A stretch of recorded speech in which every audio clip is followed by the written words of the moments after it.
What's up, you guys? Sean Ross Sapp here with a name you know. We got MVP. My first time ever talking to you on camera, man. I've watched your career watched your career for decades, and one of the things that I thought really helped make you stand out in your WWE run was the Silkk the Shocker theme.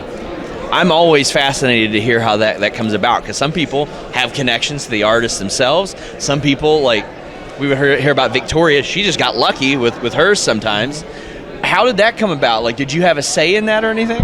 Not really. And as I've said many times, that the Silkk the Shocker theme, I didn't like it at first. Really? I grew to like it in time, but it was, I was in the arena one afternoon and Vince called me over, had him play, said, "This is going to be your music." And I remember when they were playing it, Vince was, doing his awkward dance to it, and I was like, "Vince, if you like it, I love it." I wanted something, because at the time, I was doing the Jim Jones, Balling, and I'm a big fan of New York hip hop, so I wanted something a little more boom bap, But it ended up being, and it's a great song, but it just it became identified with me, and I didn't really have any say in it at all. It's like, here's your music, and I'm like, okay, cool. One of the things I've always loved about you is like your grappling. I mean, your admiration for the grappling world. We see you competing. What led to that? What led to your love for grappling and eventually competing?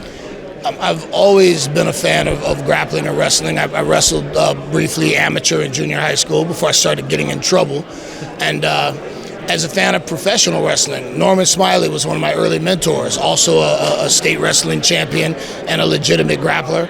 And I was a huge fan of the Japanese style, the Shuto style. So, I always appreciated the three-quarter shoot style of wrestling. And when I finished up in Japan, I took a year off from pro wrestling. I just wanted to recharge my battery, so to speak, and I just made a decision. One day I was driving past a Gracie Baja school, and it was right down the street from my house, and I said, "Today's the day." And I just walked in, signed up, and all these years later, I'm a Gracie Baja brown belt under Andre Santos. He moved, so now it's Kurt Zettelmoyer, GB champions, Houston, Texas. I'm an IAF, IB. There's a lot of them. No, it's IBJJF. Yes. A few years ago, as a purple belt, I won the World Championship, Masters, and I'm hoping to get my injury sorted out so I can compete again this year at brown belt, hopefully. So I was going to ask you, like, at any point had you considered competing MMA? Because when I would ask wrestlers about that, they'd be like, well, if I would have, it would have been before wrestling, because a lot of people are like, you get a year or two into pro wrestling, and like that might be off the table physically because of all the damage.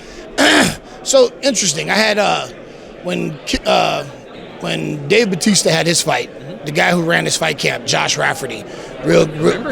He works with a lot of wrestlers. Yeah, well, the reason Josh is able to do that is because I think Josh has like 5 black belts: judo, karate, jiu-jitsu. He's been a martial artist his whole life, and he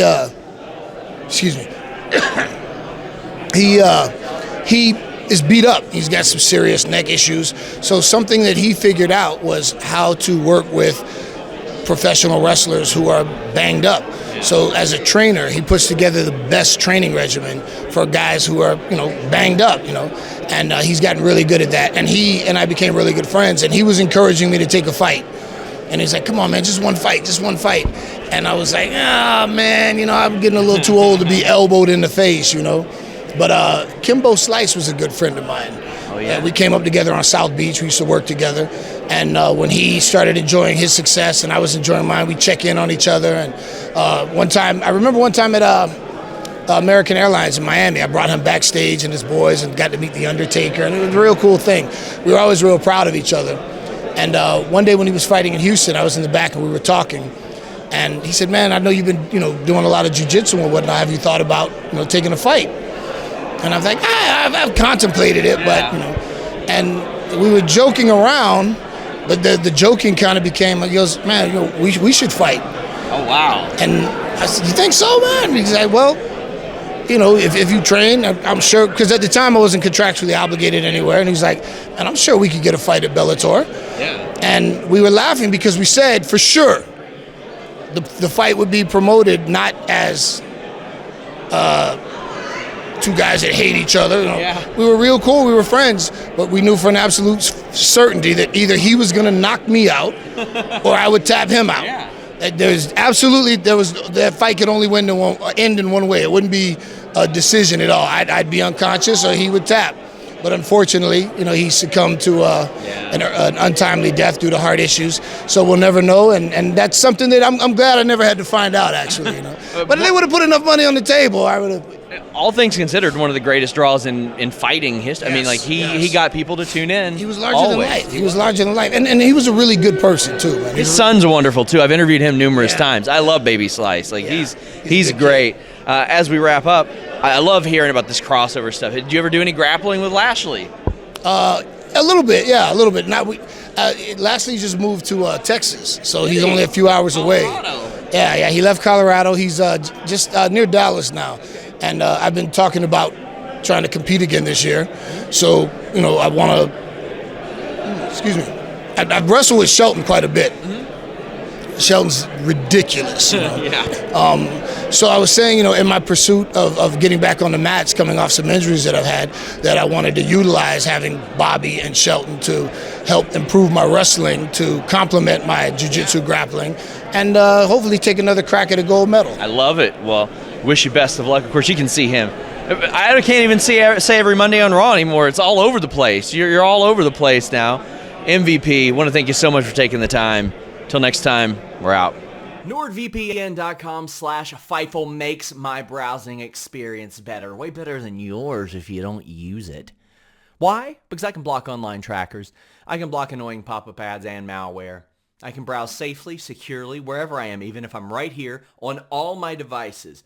This laptop, actually this is a desktop. What am I saying? But this laptop right here, this phone right here, that router over there, the TV over there, all with NordVPN.com/Fightful. You can also save on pay-per-views. Maybe you want to check out AEW without commercials. Maybe you miss the old WWE network. Maybe you want to buy a big UFC pay-per-view with an overseas service at a much more affordable rate.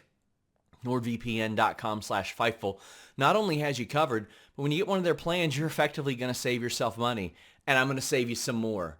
4 months free on top of that deal and a 30-day money-back guarantee. NordVPN.com/Fightful.